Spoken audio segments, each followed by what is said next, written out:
Welcome to the Prescription Strength Podcast. I'm your host, Dr. Lynette Hewitt, GP and personal trainer, bringing you health and strength without the hype. Thanks for listening. Owen, thank you so much for joining me on the podcast. Thank you for having me.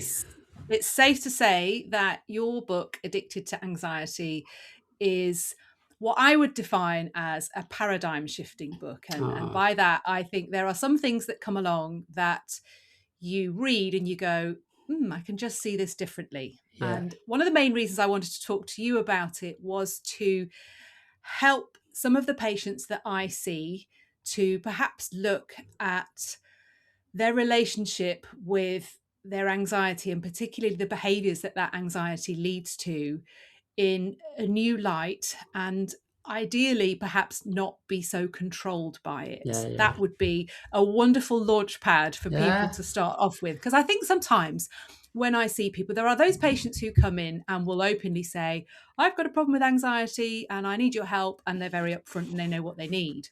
But there's another cohort of people who perhaps don't recognize just how much what they're doing, the Googling, the checking, the reassurance seeking, the need for certainty, they don't necessarily connect that with a part of their brain that's anxiety. So is that a reasonable place to start for somebody who perhaps hasn't recognized how much of their behavior is being managed or controlled by anxiety? It's a brilliant place to start. And before the book was published, I always do this. This is my fourth book. And before I kind of let it out into the world, I always give it to a couple of people that I really trust to have a read. And people I know who are not going to bullshit, and they're just going to give me a really honest appraisal of what they think. And I give it to a really good friend of mine and also a family member, neither who would say they're anxious or, but they were interested in the subject. And fascinatingly, they both come back and said, oh my God, I'm so much more anxious than I realized.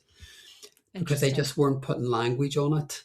And both were men, which is interesting, that came back and fed this back. Both were men. And I think that's a conversation in itself in terms of how we report. And men are more likely to, as you know, obviously as a GP, men are more likely to underreport or minimize the symptoms or describe it as something else because it's more acceptable. So I guess when I sat down to do the book, it was the whole thing was a really interesting journey because first of all, I was advised not to do it.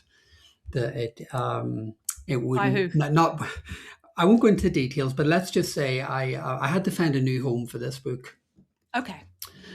Because initially when I presented the idea, it was seen as too harsh and it wouldn't translate into other languages. We've just done our 23rd or 24th translation deal, and I don't say that in a boastful way, but I think that's just about the global issue that exists around anxiety. But when I was having the discussions about it, the title landed like a bombshell, literally. When the title came, I knew that was the book. I sort of had the concept in my head and I knew people got hooked. Anxiety is quite addictive in the sense that it comes with a promise of safety and protection. So letting go of that feels like it's a tall order. Why would I let go of something, even unconsciously, that I think is going to keep me safe? But anyway, there was a lot of back and forward and the title was too tough and would it offend people and blah, blah, blah. And my job was never to offend people, but did I want to make people stop and catch a breath? Yes, I did. But did I also want them to say, actually, no, but this is about ways through. It's not about judging or shaming in any way, shape or form. And I think that is one of the hard things about anxiety because, I didn't want to just write some fluffy, take a deep breath and it's all good, or patronize people by just giving them a load of tips and saying, oh, here you go. I wanted to have an honest conversation about anxiety. Yes, it is something happening to you, but also you are a part of the process. Yeah. And that's a hard conversation to have with anybody, which is like, you're probably playing a bigger part in your anxiety than you realize. And that was what I really wanted to impart in the book. I wanted people to understand this part of them. And that anxiety is a part. It's not just a physiological, neuroscientific, phenomenon. It's like, actually, we all have different parts to who we are. And having an anxious self is part of the human condition and will always be part of the human condition. And that can sometimes work really well. Anxiety needs to be there. It's a protective mechanism.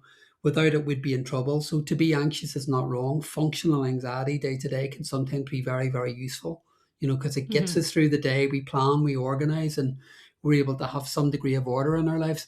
But actually, when anxiety begins to work harder than it needs to and Hmm. begins to ramp up, then for most people, it gets very problematic. And that's what we know, by people who come and they describe the overthinking, the analyzing, the catastrophizing, the wakening up at 3 in the morning, the difficult emotions, the dread, the fear, the overwhelm, the Hmm. physiological stuff that goes on in the body, the knots in the stomach, the tension in the chest, the feeling you've been choked. I mean, all of that. And then the behaviors, which a lot of people think are helping them. Hmm. And it makes total sense. Most people spend their life trying to get rid of their anxiety. So most of the behaviors they engage in are aimed at not feeling the anxiety or pushing it away. But interestingly, it's counterintuitive because the very thing it will do is actually aggravate the anxiety, and actually it brings it back so you maintain the pattern. So what I really wanted to do was, one, help people understand this is normal, this is not a bad part of you. Treat anxiety like an enemy, that's exactly what it becomes. Yes. But Yeah. understand it as a helpful, useful mechanism that's sometimes working way harder than it needs to. If you're Yeah. able to change your relationship with the anxiety and understand the dynamics and understand how it's playing out in your life, then I guess in some ways you get back in the driving seat of your own life.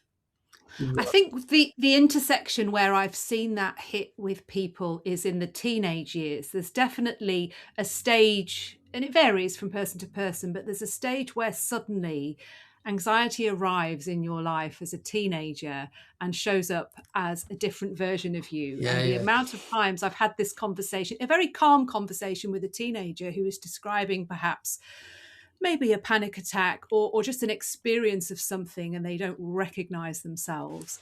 And I've referred often to the work of the chimp paradox in those instances, because there's a lot of Ah, videos yeah, on Steve. YouTube, Yeah. yeah, that I've been able to say, well, actually, there are different circuits in your mind. So what you're suddenly recognizing is that there's this whole side of you that takes over, and then several hours later, the moment's passed. But we don't see it quite so much in little children. But I think that certainly as a doctor, where we sometimes really start meeting people with Yeah. this version of themselves that they go, oh, hello, what's that all I about? know Yeah, exactly. And it's interesting you mentioned Steve, because Steve and I did the BBC documentary together. which was great. People should go and watch it. Yeah. And it was interesting that because Steve has got a very scientific and he's got a great way of framing what's happening in the mind when you're anxious. And I'm on board totally with that because, of course, understanding the mind is an important part of all of this. But I kind of think that often what we do forget is that you're a doctor, so I can have this conversation Mm, with you in a brilliant way. So, look, somebody could have, I don't like the word disorders. I should qualify that from the beginning. So in our worlds, we're often talking about disorders. And mm, I have a real issue with calling any mental health presentation a disorder, because I think the difference between kind of physical health and mental health, nobody will have a real problem with telling somebody that they've got a kidney disorder or a liver disorder or whatever it may be, because it's a physiological part of the body. But when it comes to your mental health, if you're depressed or you've got an anxiety disorder or whatever you've been diagnosed with, it's very, very personal. mm, And it comes out in behaviors and how you present to the world and how you present to life, and labeling that as like, even though we think about personality disorders, you're mm, telling somebody that their personality is disordered, mhm. and that in itself just comes with a label and a judgment. So it's kind of like, I always work with the premise, I'm not interested in disorders when it comes to conversations around mental health. I know we talk about anxiety disorders, but the way I see it is that there will be many reasons why you could be anxious, and we know it can be biochemical, it can be, Mm, there can be a neurological component, it could be that you've got neurodiversity diagnosis, it could be a different time in your life. For example, menopause, we know, can be problematic for a lot of people. mhm. So we know that there are definitely influencing factors. But I also know from experience over the years that many people, regardless, there's never one thing, there are normally multiple factors. Yeah, But what I do know from experience is many people with anxiety, and I think this is the majority, learn how to worry yeah. in their backgrounds, in their stories, within their families. It becomes almost a learned habit. And of course, these neural pathways that Steve will talk about are very much, that's how the brain forms these structures. But essentially, it's also about understanding that you've got this frightened part within you. There's a Mhm, part of you scared. mhm, And even as adults, I believe in this might sound a bit a bit woolly, but I believe we all operate in our everyday lives, and we present the adult, in our Mm. everyday lives. But most of us also have a teenager in there, and sometimes the teenager might act out a bit. And we Yeah. also have a younger version in there that sometimes might get a bit scared. Now, here's the thing: I reckon most of us crash land into adulthood. And we've been through all of our experiences, and part of that experience might be that we've learned to worry and be hyper vigilant, which is my story. I grew up in Northern Mm. Ireland, had a pretty tough time growing up, so I learned how to be vigilant and how to worry. But that was really useful for me growing up and where I grew Mhm. up. And to not have that would have been unsafe. So actually, worry and anxiety were a helpful mechanism for me in those years.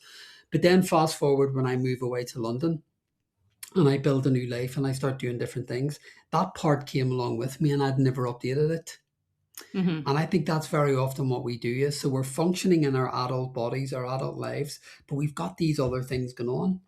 And Mhm. sometimes that scared self might come up. And I talk in the book and Addicted to Anxiety, I talk about that frightened self. And that Mhm. frightened self will then manifest and make itself known in the thoughts, the emotions, the behaviors, even in the physiology in our body. And like most people, when I say to them, what would you do if you had a young child and they were frightened, or somebody in your life and they were really struggling? And the majority of people say, I'd go over to them and I'd comfort them and be nice and I'd soothe them and I'd stay with them. And that feels like a very compassionate, reasonable response.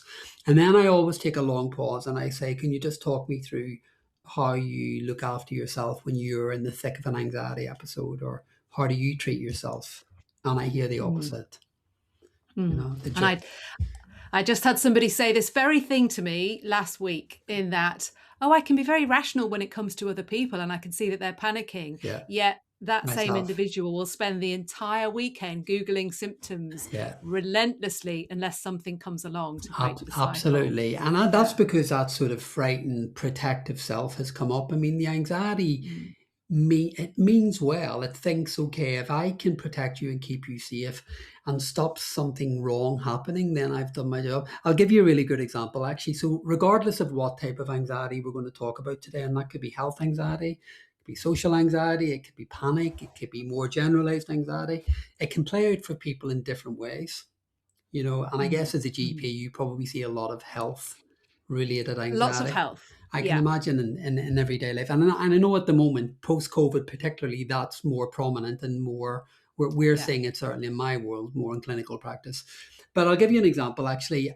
Every time I do a big event, it doesn't matter where it is, what it is. And I've been doing this work now for, particularly with the books and the platforms, so probably a good 6, 7 years now. So I've sort of got used to doing the more public stuff and doing it doesn't Mhm. feel always feel naturally comfortable, but I do it because I believe in the work, blah blah blah.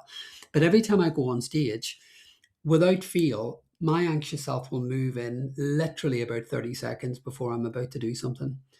And I'm very aware of it and I'm very familiar with it. And in fact, it happened to me last week. I was doing a talk in Liverpool, a big event, and just as I was about to walk on, I just noticed that knots in my stomach. Mhm. I then heard the, what if you forget what you're going to talk about? It's the end of the day. Do you think the audience are going to be engaged? Is there water on the stage? This list of protective Mm. things. And I then just became aware of my anxiety mechanisms had started to kick off. Now, if Mm. you look at the function of that, if I were to kind of sit my anxiety down and say, what the hell are you doing? I'm just about to go on and do this. The anxiety would say, I can get you out of here. Mm. If I can scare you enough, I'll get you out of the building quickly and you'll be on the train back to London and I will have Yeah. done my job. So I will have stopped you making a fool of yourself. I'll have stopped you getting it wrong. I've stopped you failing. I'll stop you getting rejected, whatever the context might be. So my anxiety would rationally think it's doing its job because I got you out. I kept you safe. I stopped you Mhm. doing anything stupid or that event going wrong for you. Now, of course, if I had listened to that, I wouldn't have done the event. Yeah. And so there's a massive cost. And I think in everyone's anxious stories, and I'm sure you hear this every single day in practice, the anxiety might stop them leaving home. It might stop Mm. them going to work. It might stop them applying for a job. It might stop them having a relationship. It might mean that they're spending all day worrying about symptoms or checking stuff. Um, and that might make total sense because the anxiety is saying, okay, to protect you, to keep you safe, I need to keep you on guard. I need to keep you vigilant. And once those kind of mechanisms are in place and that cycle's in place, then people, the thing is, people believe what they think, Hmm. which is a big problem. You know, Yes, and I wanted to touch upon that because you put it beautifully in the book, and it's a line I've said to patients many times in different settings. Sometimes it comes with depression as well, but the thought is not the problem. The thought is only as important as you choose to make yeah, it. I yeah, think you worded it slightly different, but I think if people can really connect with that, that actually my thoughts, I could sit and think and imagine all sorts of things. And I yeah, used to use the example of jumping out of my surgery window on a bad day.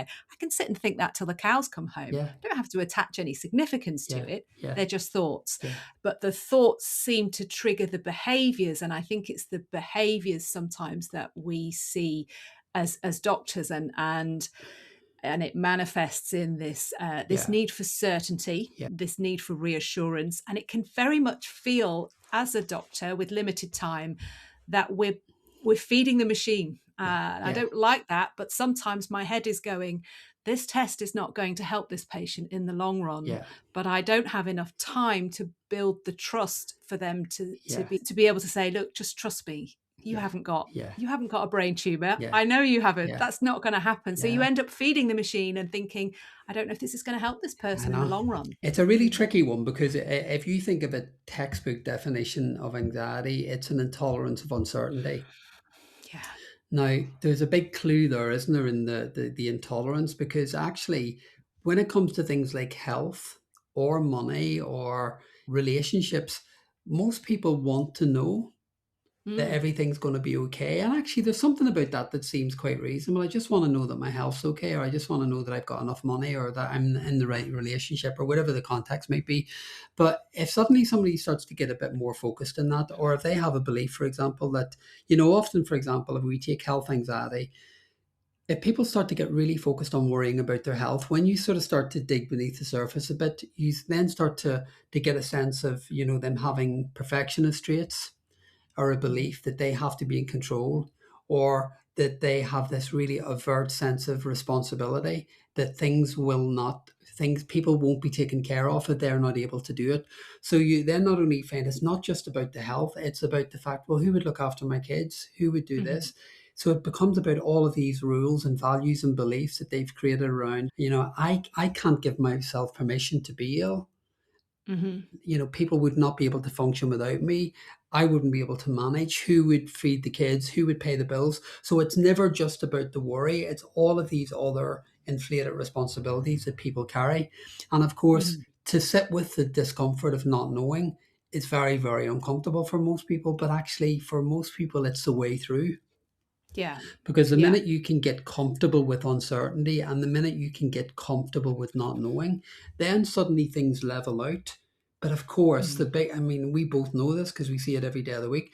People work really, really hard to try and control things, to get as much information as they can, to try and predict, to try and have certainty. And that's feeding into an anxiety narrative. And the more you feed into that anxiety story, then you're plugged into an anxious state, and Mm. you're in this Mm. state of vigilance. So I guess really my work in the book and in all the stuff I do when I'm out and about is just helping people to think, okay, you got to remember the reality. 90% of things that you worry about in this lifetime won't come to any fruition. Mhm. And even the things that do happen, chances are you'll manage and you'll cope. And we have the evidence for that because you're still here. And the things Mhm. that have gone on in your life so far, you've managed and you've coped and you've dealt with. So it's about kind of moving towards this, the mind sense of trying to predict, trying to plan, trying to create outcomes, and people buying into that. And then, of course, the physiological state of threat that goes on in the body that then feeds all of that, which Yes. creates the problem. Which creates symptoms, which leads to Googling, and as I've often said to many people, the internet is wonderful for looking up details about a condition. You have a Yeah, diagnosis, you can find people who have it, you can connect with people. It's totally different territory if you are Googling symptoms, because that's just the way the algorithms are designed. Yeah. So, but me saying to somebody, please don't go and Google tingling in your right finger, that starts at 4 a.m., because you're only going to tune into the things Well, that we know feed your we know anxiety. someone's doing that now. Yes. So I think what the book has given me is a new way of approaching this and I don't know whether this will be successful. It will be interesting. Time will tell moving forward, but just a reframe and perhaps an avenue to say, you could look at this a different way and perhaps consider that what you're doing is making the problem worse. But I love there's a section in the book where you describe the pushback from your clients when you've suggested that perhaps you explore some of the discomfort and the various different things, or the suggestion that they might be making the problem, they might be part of the problem themselves. Yeah, And yeah, and I winced when I read it, because I thought, I can just imagine the door slamming and the storming yeah. off that I might suggest that to somebody. But you kind of illustrated it really beautifully. Talk us through that in reality, because as a therapist, you're hopefully going to have longer than 15 minutes with Yeah. somebody. Well, you you Time, you do, yeah, gone. and you've got generally 50. I mean, I never finish in 50 minutes. I've given up on that. It's kind of I always run over, Yeah. but you generally have about an hour with people, and you're doing work between sessions, and you're only seeing them for. I tend not to work with people long term, because I think if I work with people shorter term, they'll work harder Hmm. during the sessions, which I think is proven to be true. Some people might need detailed, longer work. But yeah, I think for most people, particularly with anxiety, you can do a very focused piece of work quickly. And I guess what you need to do for most people is, I think you have to, firstly, there are a couple of stages really. I fundamentally believe that if you just try to jump straight into managing the symptoms or giving the tips and techniques, for most people it's ineffective in my experience. And what I've learned over the years is that when you help people understand, okay, one, there's nothing wrong with you. Okay, Hmm. this thing you're dealing with, this anxiety, doesn't mean that there's anything wrong with you. You're not a problem. Every human being on the planet has this mechanism. We are all primarily hardwired with this mechanism. We all have this part within us that sometimes gets a bit scared. The only difference between you and someone else is that your system is working harder than other Yeah, people's. And very absolutely. often, anxious people are normally the loveliest, kindest, most sensitive people. Anxious people normally care very deeply about what happens to themselves and to the world around them. So they're normally very, very sensitive, caring people. So for me, part of the work is at the beginning to see, helping the person understand that here's a differential between you and somebody who maybe doesn't worry as much. Anxiety then can find inroads, and what I see it do is it will find a vulnerability or a weakness, and it could be, for you, for example, I'm hazarding a guess here. So for me, it might be performance anxiety, because that matters to me. You Hmm. might worry about social anxiety in social situations. What might people think of me? Somebody else might worry about finances.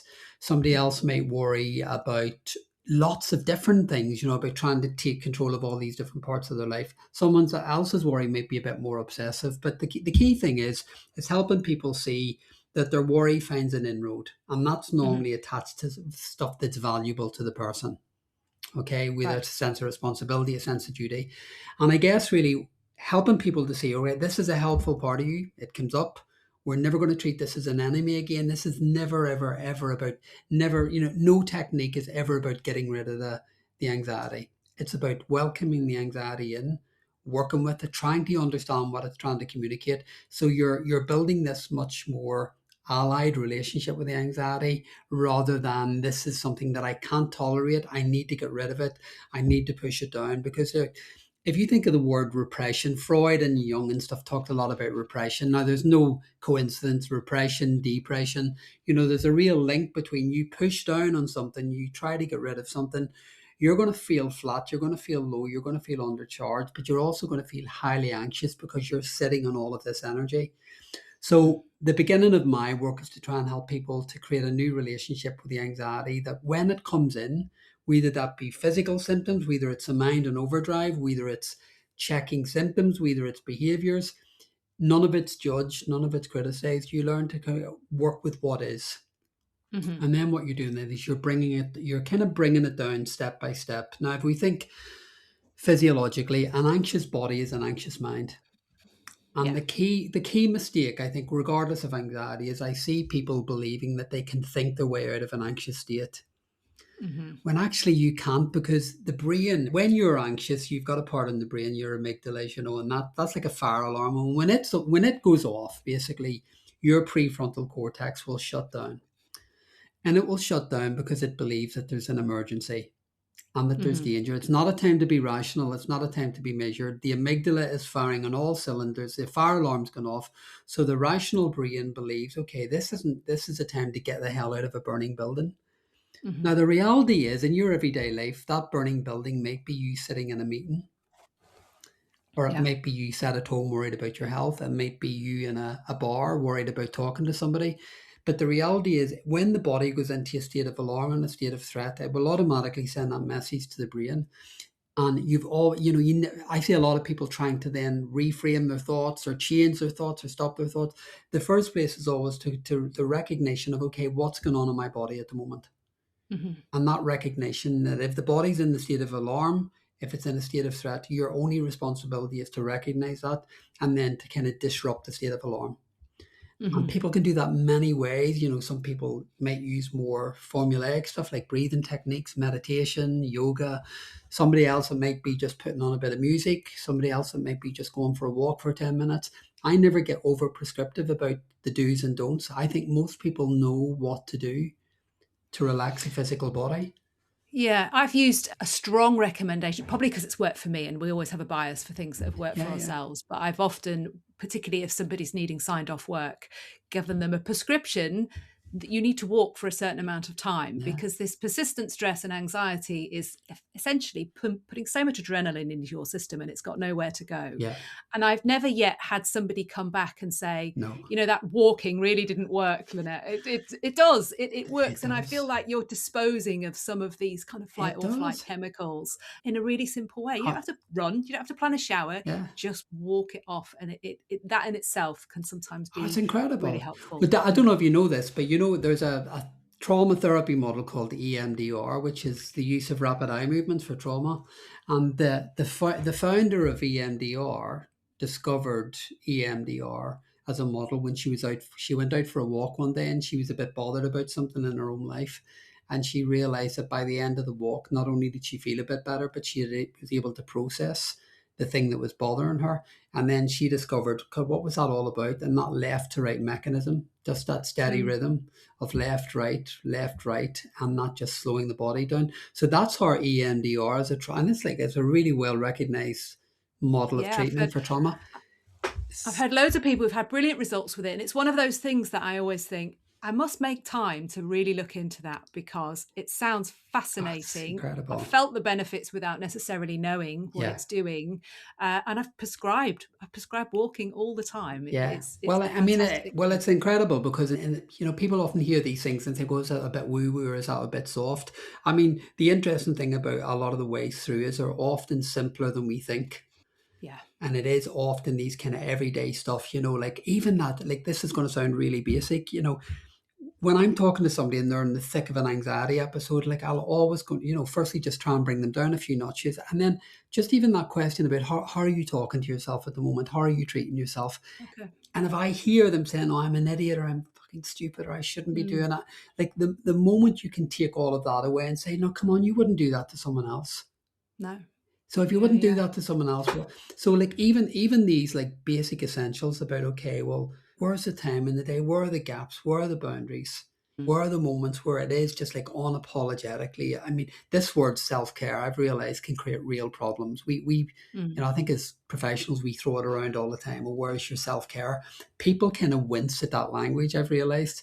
Where it's like, well, I haven't got time for self-care. I've got 4 kids and a job and all of that Mm. stuff. But my argument is that as human beings, we sort of have to do the work. We're managing the mind, we're managing the body. The mind is the epicenter for most of what you experience. And if Mhm. there's no time taken out at any point in your day to regulate that, to turn the volume down, to create a Mhm. sense of balance, well, then are you going to go overwhelmed? Are you going to get anxious? Are you going to get stressed? Are you going to get burnt out eventually? 100% yes, because if it's a bit like driving your car. If you don't bring Hmm. it for an MOT, you don't bring it for a service every now and then, it's going to eventually pack in Conk because out. it just can't Yeah. it can't function. And I think we as human beings believe that we can just keep going Hmm. and that we can just keep functioning when actually we need to stop and reset regularly, not just waiting until we're exhausted. I've used that same analogy with the car many times with patients, because sometimes people are bad at giving themselves permission to pause and take a break. And particularly women in midlife, I think, Yeah, struggle with lots of competing demands on their time. But it's also, I just wanted to touch upon this issue of how it manifests in the body, because if I'm seeing somebody and they've got lots of physical symptoms, there will be a real resistance to me suggesting that these might have a psychological basis, yeah, because the feeling is, oh, you're saying it's all in my head. And I have to row back and say, but we live through our heads. Everything we experience has to be filtered through our mind, yeah, unless you're under yeah, general anesthetic, yeah, and life's not great in that yeah, condition. So I think that's a really important distinction that I want people to hear your take on, in yeah, that something being in your head is not a judgment, and it still needs to be dealt with and managed, and it's still as real yeah, as, yeah. it's not imagined. That's not the same as No, saying it's you're imagining it's it. it's a really good point, and I think when people say to me, "Oh, are you saying it's all in my head?" What I'll say is, "Well, the likelihood is, it is, and I believe you when you tell me you're having Yeah. these thoughts and you have these worries and you're having these concerns. What I'm trying to work out with you and what I'm trying to differentiate is there a possibility that because these threat systems are so ramped up." That what they're doing is they're creating versions of this that may not exist, and that's what you and I have to work out together. So it's never a judgment. It's not saying that it's all in your Mm. head or I'm disbelieving you in any way, shape, or form. But what I'm trying to do is I want us to try and create a bit of space together where we can turn. It's a bit like if you were in a room and the stereo was full blast and you were trying to think something through, you're not going to make sense of anything. So what we're trying to do here, we're just trying to stop for a second, just connect to what's happening for you, see what's going on in the body, because very often if it is anxiety driven, I talk about the emotional states, beginning, middle and Mm. end. If it is an anxious state, it will come and it will pass through, but sometimes it needs you to give it permission to pass through. And Yeah. anxiety will often get stored in the body. So if I'm working with somebody and I'll say, okay, just give me a couple of minutes to work with you and we'll just connect to what's going on here. And I will use techniques just to help them slow down and quieten the noise a little bit and quieten the body. And then remarkably, what most people discover is like, even if there is this knot in the stomach or this physiological tension, they will then discover, you kind of move them through the process and you'll say at the end, how's that now? And they'll say, I actually feel a bit better. Or that Okay. feels a bit easier. So you've helped them see that they can tolerate the discomfort or they Mm. can tolerate whatever was being held in the body. And that can be powerful for a lot of people once they realize, actually, I can be around this. And these Mm. more, let me give you a brilliant example that's just jumped into my head. So I had a client there recently I was working with, and she had anxiety, chronic anxiety for a long time, but the last 4 years were particularly problematic. And we were working together. She started to make real headway. Things were, she's back to work, feeling great, back dating people again. Life was really good in general.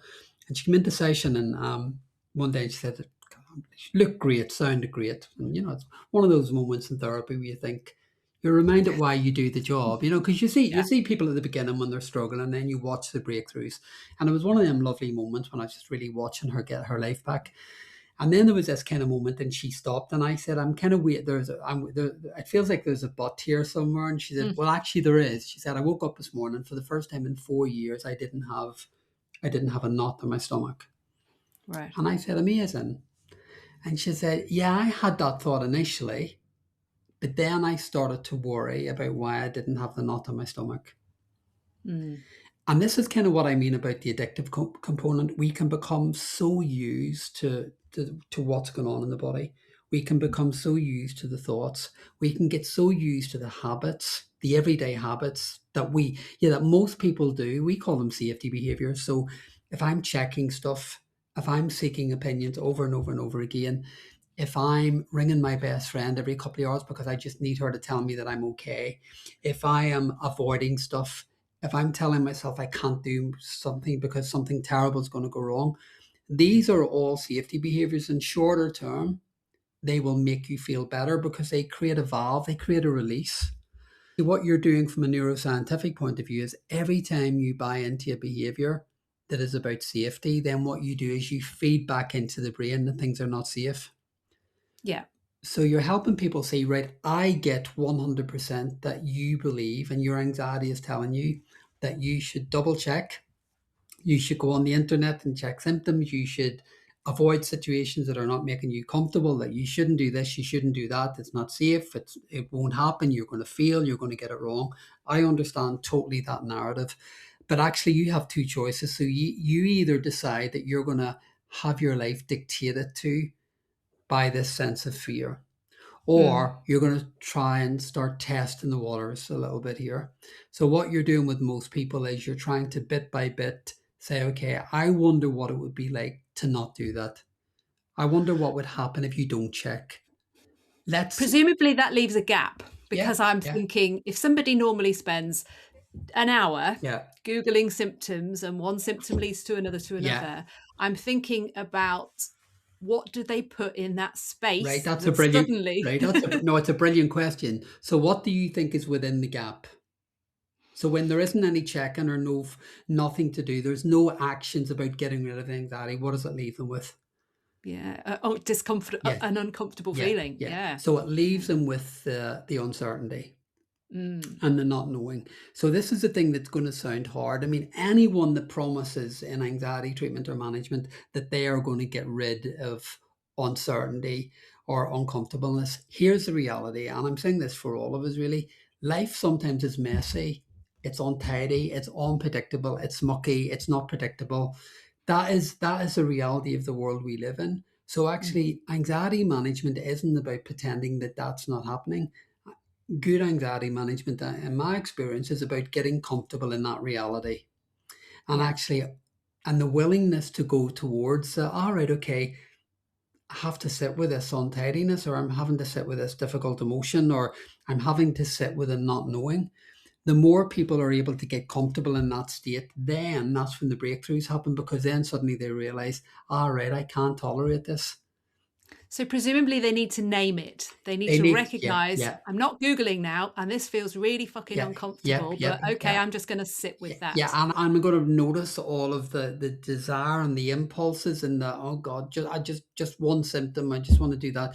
It's kind of like you got to be with the kind of the urge and the desire Yeah. and the want, and think, okay, if I get somebody on board and I say, okay, I wholeheartedly believe this is feeding your anxiety and making you feel worse.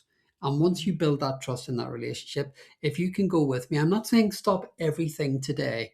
What I'm saying is, okay, let's look at your rhythm. Let's look at what normally happens. What would happen if you reduce that? And then most people are able to negotiate with you and they buy in and they start the reductions.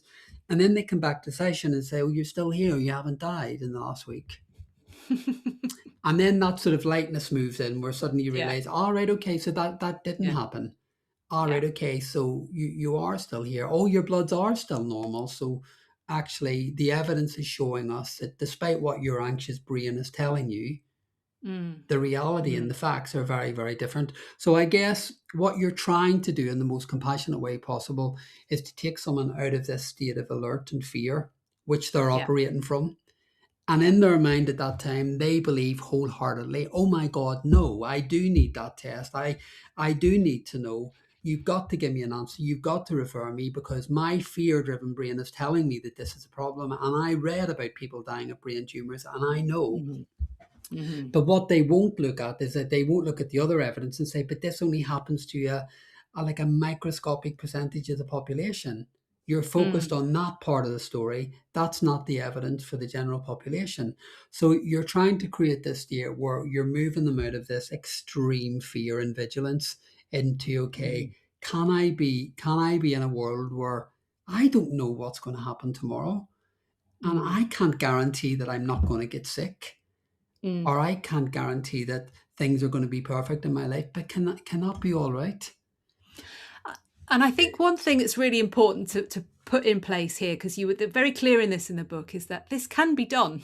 And Of course it it can can. be done. And in the same way that I draw upon, I think you made this reference in the book, and it was something I was talking to an eating disorders dietitian about for an episode, a forthcoming episode on the podcast. And she was saying how recovery from an eating disorder is entirely possible. She firmly believes Yeah, that, and yeah, she has a mechanism that she helps people with. And this is not the same model that is very successfully used by other addictions models, which say you have to surrender to it and accept that this is your life. yeah, And you say in the book, and I agree, many people are helped by that, and that's not to discredit it. But sometimes that idea of surrender can leave people with a hopelessness and think, yeah, well, I don't want to surrender yeah, to it. And what yeah, you're saying is, no, there is hope. You can break free of this cycle of yeah, repeated yeah, behaviors, yeah.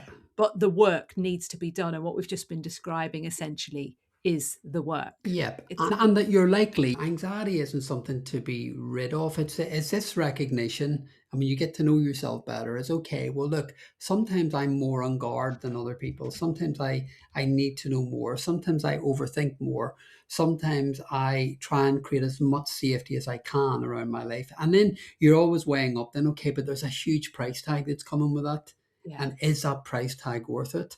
So it's never about. I mean, I guess the delicate work around anxiety is never shaming anyone or making them feel that this is abnormal or it's wrong or it's bad. No, no, no, no. You've got threat mechanisms who are just working very, very hard to make sure nothing goes wrong. And it could be that, I see people all of the time. Most people who have had anxiety have learned how to worry. They've just learned Mm, within their families or their cultures or their backgrounds that it's a concept in psychology called positive beliefs around mm, worry, which is to worry is a good thing.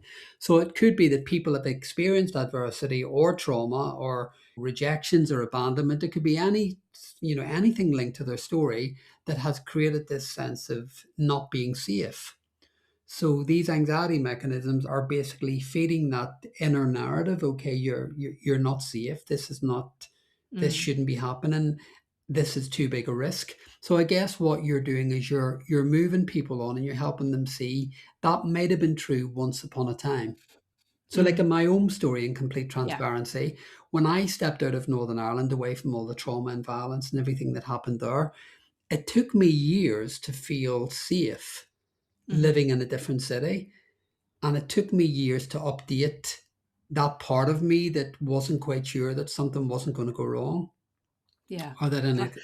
Does that make sense? yeah, it's So like a software update on your phone almost. so You're yeah. running an old program So for an old yes. time. So what you've got to do is like it's that awareness, like I said at the beginning, it's that recognition that don't be fooled. Every one of us are walking around with the adult persona, but we're Mm, also walking around with these kind of more vulnerable parts. We have a teenager in there that might get a bit stroppy and mm, disconnected and shut down some of yeah. the time. But we've also got these other vulnerable parts that Yeah. they're there, they exist, and these symptoms, which is what anxiety is, these symptoms are very often these parts that need you to go towards them and need you to update the information that it's okay now. So Yeah. literally it does become a proper looking after yourself. Like you'd be amazed. I mean, honestly, the number of times I've got somebody in the room in therapy and they might be having a big moment or a big episode of anxiety. And this is not about surrendering or it's not about acceptance in the extreme form. But if I sit somebody down and I kind of calm them and we regulate, and then I say, well, even if it's a massive tidal weight of anxiety, and I sit them down and say, okay, I wonder, can this be okay? Can we Mm. just allow this to be? What if there's no judgment here? What if this is not a catastrophe? What if this doesn't mean anything? Can this moment just be allowed to be? Can you just accept, okay, this is happening and I'm not going to fight, I'm not going to resist, I'm going to allow it to be. I promise you 99% of the time, you just watch people's shoulders drop immediately Mm, because you've given them permission to feel mm, and you've mm. given them permission not to fight or to resist. And that can be a really powerful breakthrough moment because suddenly they think, oh my God, and that was without a technique or that was without any neuroscientific intervention. It was just a simple, I wonder, can you stop resisting and stop fighting? And I wonder, can you let this through? And I think that leads into the section of the book where you talk about the energy shift. And I love this. I really related to what you describe in the book because I've seen it many times there's a space when you see a patient, you're perhaps suspicious of the symptoms, there's some tests that have to be ordered. And only because of having done the job for 20 years, I can now say to people that will be the worst space because your imagination is going to create all Yeah. different scenarios that Yeah. are going to be far worse than the reality. And it is because even when people end up with perhaps a terminal diagnosis, in my experience, they cope better than they ever imagined they Yeah. would. Yeah. Yeah. And it's very difficult to make people understand that because nobody wants a terminal Of diagnosis and it's course. terrifying to even think about. But actually, the fighting sometimes it changes, the energy Yeah. changes. It's Yeah. not that the fighting stops, it's just the focus Yeah. changes. And I think you describe that beautifully in the book, that people can stop resisting the energy and work then with acceptance, which Yeah. I think I mean, it's is well, I worked in palliative care, as you know, for 10 mm, years, which was what led me into my psychotherapy mm, training, to be honest. And that was a fascinating 10 years because, you mean, you did see courage and resilience and strength and all of that in abundance. And you're right, mm, like situations that would have been deemed unimaginable. It's incredible to see how the human spirit can adjust mm, and how it can begin to make sense, sometimes even in the most awful of circumstances. And I guess really, like if I were to sum up in a nutshell, like regardless of what I'm doing with people or whatever's going on in my work, the biggest part of being a therapist is actually getting people out of the way, getting them out of their own way. I mean, yeah, I can that is imagine. my job in the politest way possible. Sometimes, if you and I were in therapy together, I'd be saying, okay, I hear you. I understand all of this, blah, blah, blah. I get it. It's all there. It's all validated. It's all understandable. If I can just get you out of the way, if I can just, kindly just kind of get you to step aside and say, okay, I don't need you to get as involved with these thoughts.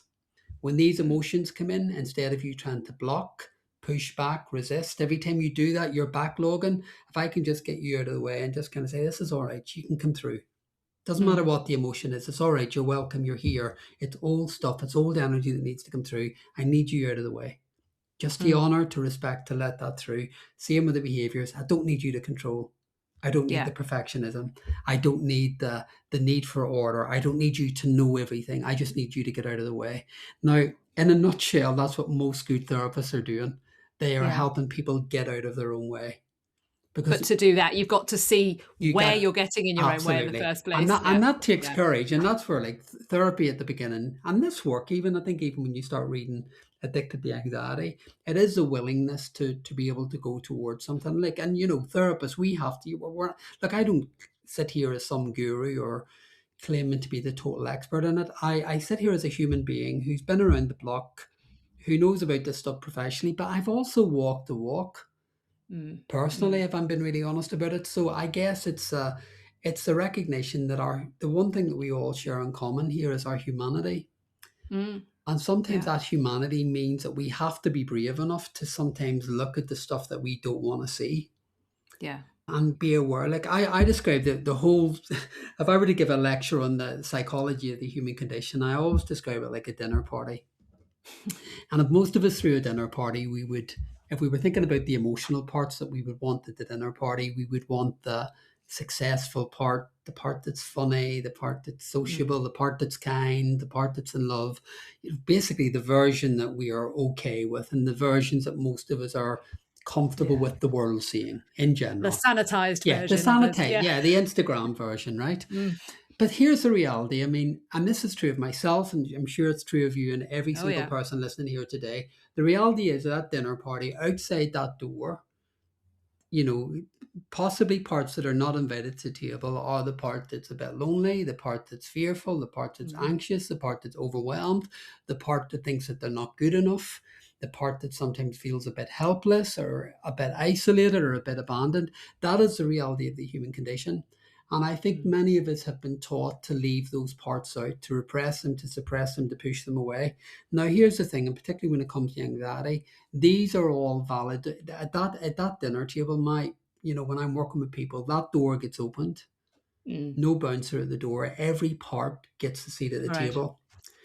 Unapologetically, no better, no worse. They're all valuable Mm, parts because even in what we call these negative emotions, actually they're all powerful emotions because within them they're communicating something. So mhm, the sadness, for example, may be encouraging you to look at something that you haven't dealt with. The anxiety may be encouraging you to rethink, to slow down, to reevaluate, to let go of stuff that you're holding on to. So if you're mhm, willing to work with the parts, and integrate them all, then I believe that's where we find like peace of mind, A bit. contentment, Yeah. stability. Whereas all of the, most people who are anxious are doing their damnedest not to feel any of this stuff Yeah. Yeah. and keep it pushed away. So, of course, Yeah. all of the things that they're doing to try and keep order and to keep it predictable and to hold it all together Mm. inadvertently just create more tension, both Yeah. physically and psychologically. So actually a big part of it is I wonder what it would be like. Just bring them all in. No Yeah. right, no wrong, no judgment. Everyone can have a seat at the table. It's all there. It's all part of who we all are. And, and Mm. and getting okay with all of this here, then what I think it does for most people is just suddenly is like, this is all right. I mean, this can all be here.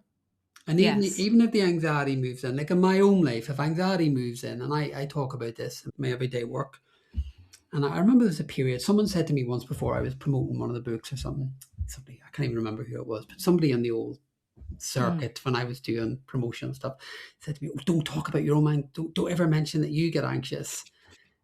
And I went, "What?" That's a real big thing in mental health, though, isn't Don't, it? Like don't, you're supposed to be just this wall and I of said, "Well, why neutrality. would I not do that?" "Oh, well, you're the expert and people want to think that you have it all together." And I said, pardon my French, bollocks, Yeah. because totally together doesn't exist for any of us. There Yeah. is no state ever for any of us. I mean, if you've met anyone, let me know. I've never met anyone personally or professionally who has it all together at No. any one time, because No. that's not how we are. It's just like life Yeah. happens the whole time.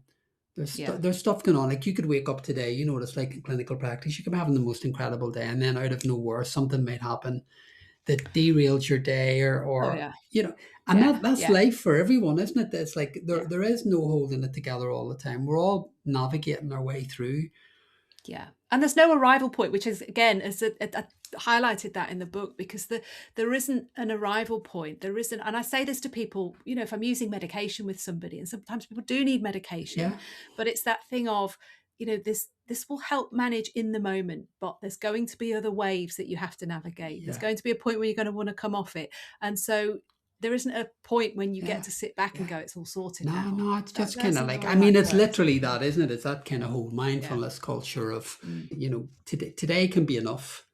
And Mm. and whatever, like if you're highly anxious today and there's stuff going on, like sometimes like that, like picking up the book, for example, that might be one action or one step today, and that Mm. might be enough. Mm. Getting out and walking around the block for 10, 15 minutes, that might be enough. Yeah. Picking up Yeah. the phone and just ringing somebody and just saying, I'm having a bit of a Yeah. hard time at the minute. So people often think, or that it needs to be big astronomical actions, or that they need to do everything at one time. Where it's like, no, it's just like, okay, what would one next step look like? Yeah. It cannot be okay, and that cannot be enough. And then like the relief that comes with that can Yeah. be phenomenal. It's just like, it's all right. This is all right. We just take this one. I mean, my Mm. premise in therapy and any work I do is this: you meet people where they're at, and Mm. you work with where people are at, and then the next step is enough. And this premise, I mean, I try and use this all the time because I do think it's really powerful. I mean, there's that great expression, life isn't happening to you, it's happening for you. And I Yes. think there's that, like, it's a massive parallel, isn't it? Because if you believe life is happening to you, then when life isn't going well, it's so easy then to get victimized, to believe that it's Mhm. unfair and that it shouldn't be happening and it's wrong. And those emotions might be valid in a difficult moment, but when you're operating from the premise, okay, life's happening for me. Now, sometimes there may be moments where you think, I haven't fucking got a clue what that means or what that's about or Mm. what it's Mm. trying to teach me. But actually, when you're working with, okay, I'm willing to work with, this is happening for me. And at the moment, I Mm. don't know what that means. And like, I can honestly say wholeheartedly, like moments in my own life when things have been difficult or like things have gone wrong or something just hasn't worked or gone to plan, they've been the most incredibly powerful breakthrough moments. Mm. Like we, Mm. we form notions, think, oh, this is what's going to happen. And then it doesn't. You're like, fucking hell, what's that all about? And then out of nowhere, like they've just been able to get out of the way and just kind of Yeah. say, oh, it's okay. It's not in my control. I'm just going to allow this to be. Then out of nowhere, the most incredible opportunities or moments come that I Yeah. couldn't have planned or dictated in any way, shape, or form. So I just kind of like, for anybody listening today, I can't say strongly enough, the more you can get out of your own way, Yeah. Yeah. I promise you, like there is a freedom and there's an energy that comes with that. I say I go Hmm. back again to that thing, every emotion has a beginning, a middle, and an end. And that's the Hmm. natural order. That's kind of if I were to say there are physics and psychology, that would be my description of, Newton's law or whatever. I'd say that's the emotional law of emotions. Yeah. There's a beginning, middle, and end, and they need to transition through. Now, most people I meet in my everyday life, and I'm sure it's similar in practice, most people, when it comes to the difficult emotions or the negative emotions, do their damnedest. The minute they feel the discomfort, they're like, no, no, no, no, no, no, this can't happen. So they jump into anesthetize, numb, stop, Yeah. repress, push back.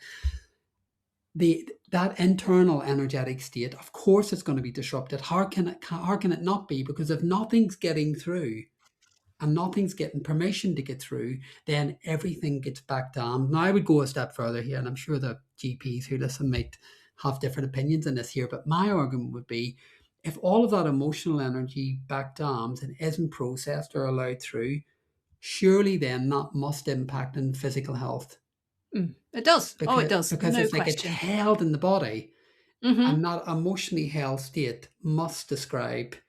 sometimes what the body did, because the body will then become the communicator. It's like, okay, well, you're not listening, so like the body will then start to communicate symptoms, which is like, okay, well, I need you to listen some way, so how can I manifest this? And I think very often ill health does that.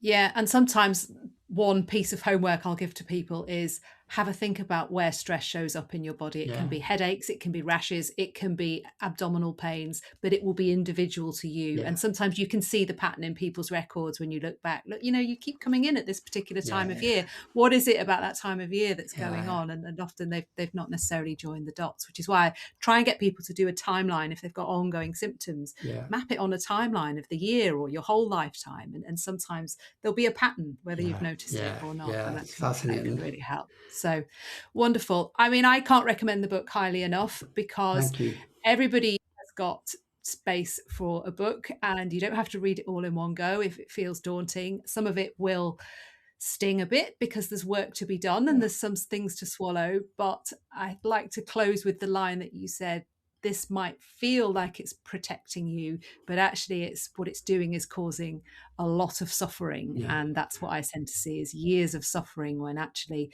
perhaps looking at it differently can be a turning point for people. I think it can be. Thank you so much. I mean, it's Yeah. been great for me. I've loved having this conversation because I think I do a lot of interviews and stuff, but it is great actually to sit down with a colleague and have a conversation. And you're seeing people in different ways. Actually, we're seeing people in different ways, but actually we're talking about the same things, aren't we? Yeah. And Yeah. The and same things that affect yeah, all of us. Yeah. and you focus Yeah. on physical health, I focus on mental health, but actually Mm. inadvertently we're both having the same conversations and we're exploring Yeah. similar issues. So I think thank you for having me, and I sincerely hope that even I often believe that even if one line of a conversation or one thing that we have talked about today, if it's made you sit up or made you stop Yep. and think, or even if it's made you a bit uncomfortable, that doesn't mean that it's wrong or bad in any way, shape, or form. I just Absolutely. encourage you to notice what the conversation's evoked in you and pay attention to it. I agree. Thank you. Thank you so You're much. welcome. Thank you.